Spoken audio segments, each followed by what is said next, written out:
We invite you to put your brain into gear with an exciting selection of programs this weekend from the Open University. So, here's your starter for 10. What is a superproton synchrotron? Discuss and explain the theory of phlogiston. Shouldn't rickets now be a disease confined to the history books? And what was this big European city like in medieval times? We're out for the day in modern Strasbourg. Cosmopolitan, chic, expensive. It is difficult to envisage what it must have been like in the 16th century. How can we build up a picture for ourselves of the Germanic city-state of Strasbourg when modern-day French Strasbourg dominates the landscape? Wandering through Petit France, reading the guidebook, we are told that this is Old Strasbourg. But do these smart black and white buildings truly conjure up that crowded, often squalid, and certainly smelly quarter of 16th century Strasbourg? Discover 16th century Strasbourg this Saturday at 11:40.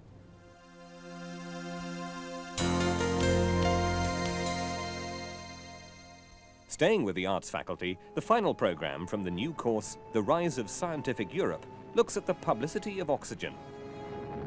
The awesome effects of fire have long been used as symbols of power and destruction. But what was fire? What made something burn? Aristotle and his followers for many centuries believed that fire was one of the four elements, along with earth, air, and water, from which all matter was composed. In the Middle Ages, alchemists searched for a way to turn base metal into gold. Their experiments using fire provided a legacy of data which was also used to determine the cause of combustion, the cause of fire. No alchemist found the formula for making gold, but by the end of the 18th century, combustion had been conquered. The fires of hell had been harnessed to power the Industrial Revolution.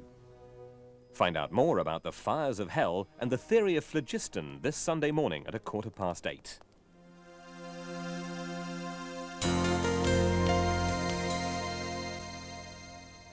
Until the first half of this century, rickets was known as the English disease. The bone deformities which characterised the condition were a common sight in the children of the urban poor. Not only did their diets lack sufficient vitamin D to maintain normal bone development, but their urban existence deprived them of sufficient sunlight to manufacture vitamin D in their skin, the other principal source of this essential chemical.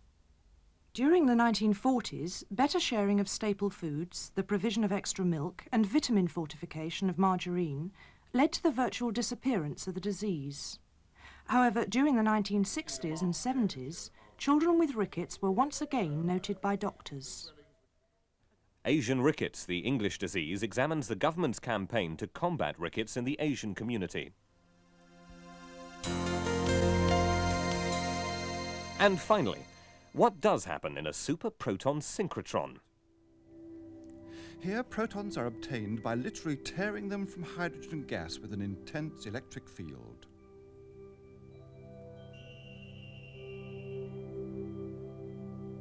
Being electrically charged, the protons can be steered and focused through a network of evacuated tubes by strategically placed magnets.